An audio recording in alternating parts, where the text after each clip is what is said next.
तो चलिए शुरू करते हैं हम लोग। एक्सरसाइज हम लोग कर रहे थे 3.3, उसका ये क्वेश्चन नंबर फिफ्थ है, फर्स्ट का फिफ्थ है। एक क्वेश्चन लास्ट टाइम पे लगाया था हम लोगों ने, क्वेश्चन नंबर 4 लगाया था। तो ये रूट है, इसमें हमने जो मेथड सीखा था राजनंदिनी, वो मेथड कौन सा था? सब्स्टिट्यूशन, यानी एक से वैल्यू निकालनी दूसरे में डालनी है। तो जो सरल लग रहा हो देखने में, जब एक ही जैसे वैसे, तो इसको पकड़ लेते हैं इस इक्वेशन को, इसको बोल दो 1, इस इक्वेशन बोल देंगे 2। सब्स्टिट्यूशन में क्या करेंगे, मान लो x की वैल्यू निकाल लेते हैं। कैसे? इसको उधर ले जाओ, फिर आ गया x बराबर √8/√3 आई, चलेगा। अब ये x की वैल्यू आ गई, इसी की वैल्यू इसमें सब्स्टिट्यूट करते हैं, रख देते हैं, पुट कर देते हैं, धर देते हैं, है ना, जिससे कि हमारा पहले की वैल्यू निकल आए। तो लिख देते हैं आपके लिए, substituting the value of x in equation 1। तो ये वैल्यू क्या करेंगे, इसमें पुट करेंगे। √2 x की जगह आ गया √8/√3 y plus √3y is equal to 0। ये क्या कॉम्बिनेशन बना? ये बना √16, यानी 4 आ जाएगा इसका। ये दिख रहा है ना क्या बना?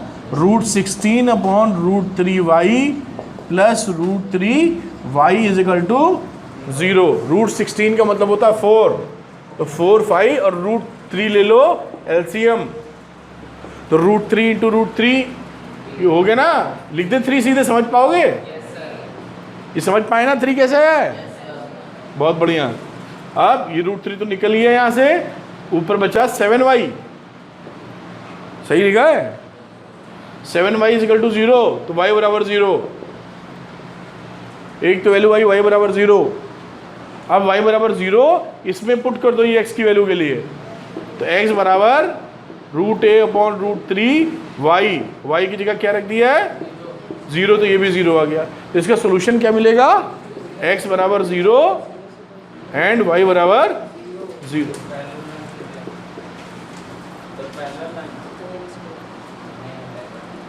अभी लाइन कैसी है आप देखो, c तो इसमें है ही नहीं है। अगर आप a1/a2 निकालें तो a1 क्या है? √2/√3। b1/b2 क्या है? √3/ और c1/c2 की तो बात ही छोड़ दो, है ही नहीं, 0 0 है उसकी बात। इसमें क्या हुआ, ये कुछ बराबर है क्या? ये बराबर इंटरसेक्टिंग लाइन है, यानी दोनों लाइनें आपस में 0,0 पे इंटरसेक्ट ओरिजिन से पास हो रही है। आई बात समझ में? तो नोट कर ले, उसको अगला करते हैं। क्वेश्चन नंबर 2 देखते हैं। ये बहुत ही आसान है, बस आपको एक अलग सा लिखा हुआ टफ ना लगे। लिखा है solve 2x plus 3y is equal to 11 and 2x minus 4y is equal to -24 and hence find the value of m for which mx plus 3। इन दोनों को सॉल्व करना है और m की वैल्यू फाइंड करनी है जो इसको सेटिस्फाई करे। तो हम क्या करेंगे, थिंकिंग प्रोसेस क्या होगा, इनको सॉल्व करके x y की वैल्यू निकालेंगे और इसके अंदर रख के m की वैल्यू निकालेंगे। तो इन दोनों में सब्स्टिट्यूशन वाला लगाते हैं। तो पहले में x निकालते हैं, तो x क्या आ जाएगा? देखो ध्यान से, 11 माइनस 3y/2 आ जाएगा क्या? एग्रीड। ये 11 था, 3y इधर ले गए तो माइनस में, 2 नीचे ले गए तो एलसीएम। अब इस x की वैल्यू अंशिका जी क्या करेंगे हम लोग, इसमें पुट कर देंगे नंबर 2 में। तो 2x की जगह आ गया 11 minus 3y/2 minus 4y is equal to -24। यहाँ 2 से 2 कट गया, 11 minus 3y minus 4y is equal to -24। ये हो गया 11 minus 7y is equal to -24, 7y इधर 24 उधर, 7y इज इक्वल टू 35, तो y is equal to 5। y की वैल्यू 5 आ गई। अब इसकी वैल्यू यहाँ पुट कर दो y की, तो x निकल आएगा 11 माइनस 3 इंटू 5/2, 11 माइनस 15/2 माइनस 4/2 यानी -2। तो ये क्या हो गया आंसर? अभी तो आंसर नहीं हुआ, y m निकालना है। तो x की वैल्यू यहाँ आ गई 2 और ये 3। अब इसमें वैल्यू पुट कर दो, y की जगह 5m निकालना है, x की जगह -2, तो -2m इधर की वैल्यू लिख रहे हैं, इधर गया तो आ गया 5 - 3, तो 2m माइनस में बराबर 2, तो m बराबर -1। ये आंसर हो गया, बहुत ही आसान। कहीं कोई असुविधा हो तो बताइए, नहीं तो आगे बढ़ेंगे। ये 3.3 में थर्ड क्वेश्चन में 8 क्वेश्चन नज़र आ रहे हैं, 6 नज़र आ रहे हैं। 6 में से हम एक आधे करके दिखाते हैं, आप उसके बाद ट्राई मारिएगा, देखिए क्या होता है। इसका थर्ड क्वेश्चन लेता हूँ और क्वेश्चन नंबर 2 लेता हूँ। उसका एंगल लिखा, उससे डर सकते हैं आप। लिखा है the larger of 2 supplementary angles. ये देखिए पहले ही रफड़ा हो गया। सप्लीमेंट्री एंगल किसे कहते हैं अंशिका? क्या मतलब? हाँ रिया,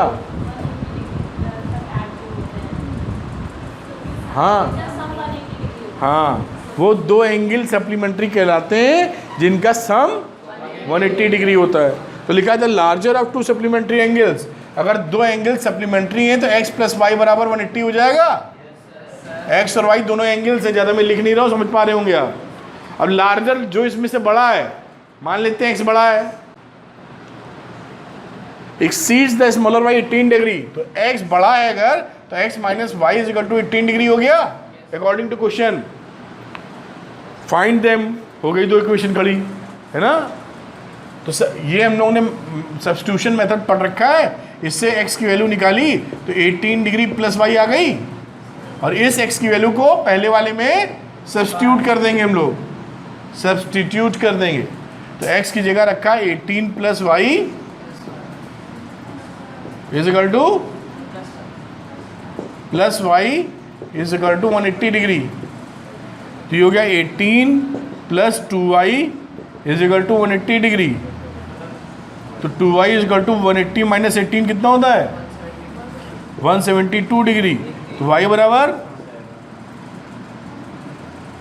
80,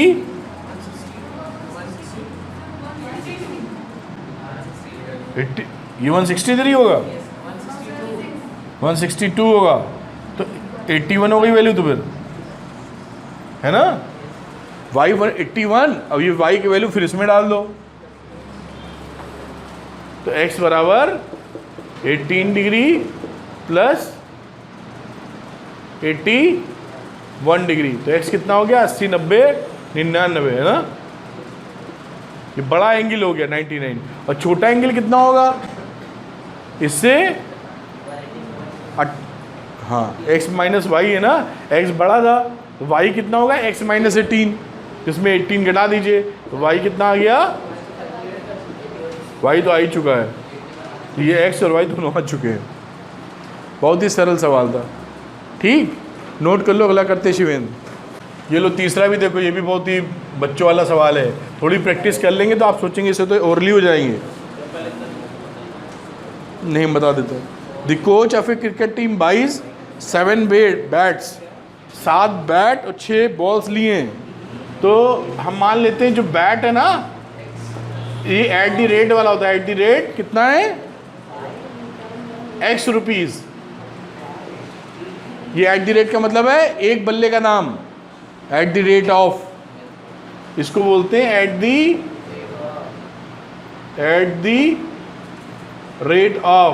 हिंदी में दर से,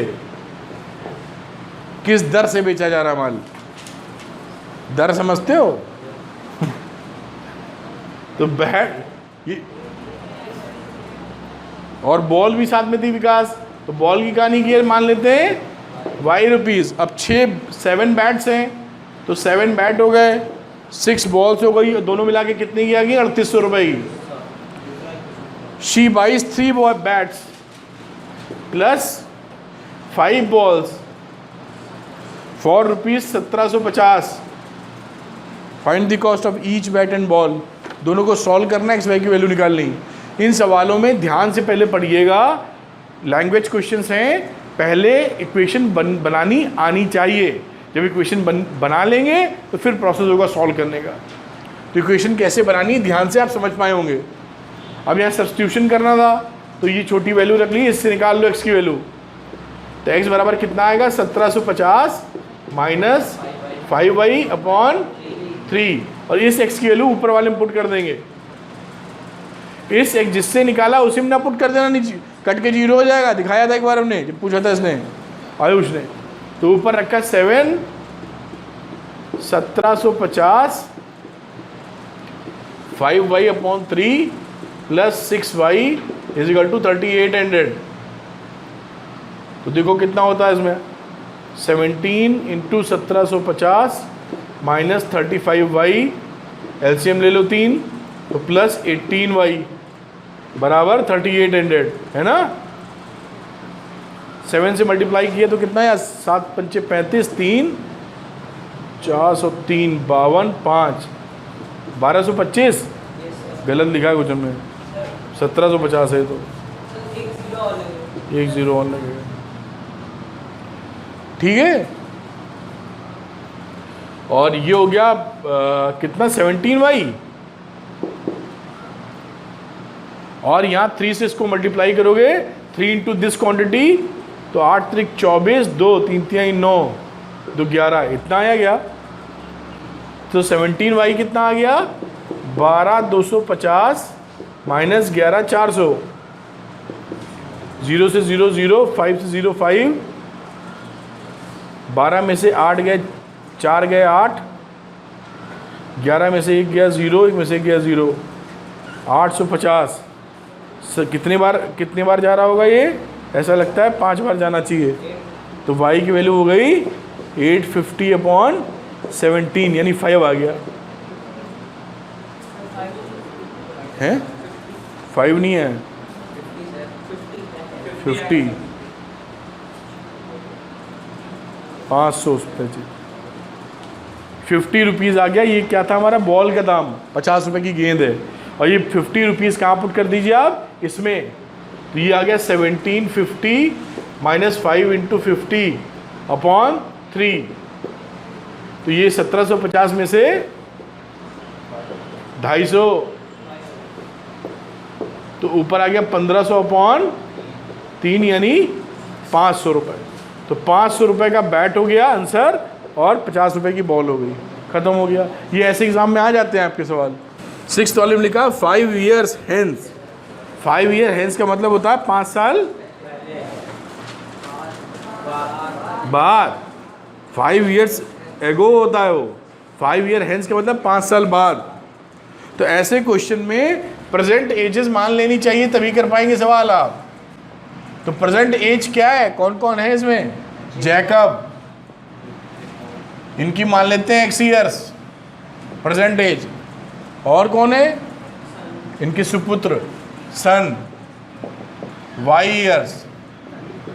अब 5 year hence बोल रहे हैं, तो 5 year hence का मतलब 5 साल बाद, 5 साल बाद। तो 5 साल बाद जैकब कितने साल के हो जाएंगे, और इनका बेटा कितने साल का हो जाएगा। अब देखते हैं क्या बोलते हैं ये, 5 years hence the age of Jacob will be 3 times। Jacob की जो एज है वो 3 गुना है अपने बेटे से। 5 years ago, फिर एगो की कहानी, ये तो हेंस था। अब दूसरा केस है 5 years ago, मतलब 5 साल पहले। 5 साल पहले जैकब कितने साल के थे, x - 5, और उनका सन y - 5। उसको क्वेश्चन नंबर 1 बोल देते हैं। तो उसके बाद क्या बोलते हैं, जैकब्स एज वाज 7 times। तो जैकब की जो एज है वो 7 times है अपने सन की। प्रेजेंट एज बनानी, बन गई 2 इक्वेशन। अब 2 इक्वेशन को और सरल कर लेते हैं, x + 5 = 3y + 15। ये इक्वेशन बन गई x - 3y = 10। इसको 3 बोल देते हैं। इसमें आ जाओ, तो ये हो गया x - 5 = 7y - 35। तो x - 7y is equal to -30। ये क्वेश्चन नंबर 4 दिख रही ना आपको। अब सब्स्टिट्यूशन का मामला है, तो सब्स्टिट्यूशन के लिए ये पकड़ लेते हैं, थोड़ी सरल लग रही है, कोई भी ले सकते हैं दोनों में से, कोई मनाही नहीं है। तो ये x बराबर कितना आ गया 10 + 3y and again substitute this value, the value of x in equation 3। अब ये वैल्यू यहाँ डालेंगे इक्वेशन 4,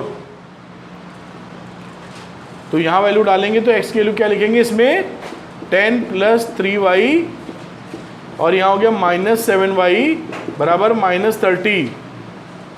ये वैल्यू क्या बनी 10 + 3y 7y मिलके -4y -30, 4y इधर 30 इधर, तो 40 is equal to 4y, then y is equal to 10। तो y उनके सन की एज थी जो 10 ईयर्स आई है। अभी ये जो माना था हमने इक्वेशन, इसमें y पुट कर दो, तो x बराबर 10 + 3 × 10, तो 10 + 30 40 ईयर्स। तो ये देखिए ये 40, उनके पिताजी 40 साल के यानी जैकब, और बेटा 10 साल का। काम खत्म हो गया सवाल, और एक्सरसाइज भी हो गई। ठीक है, इसको नोट कर लीजिए। आज के लिए इतने ही रखते हैं हम लोग।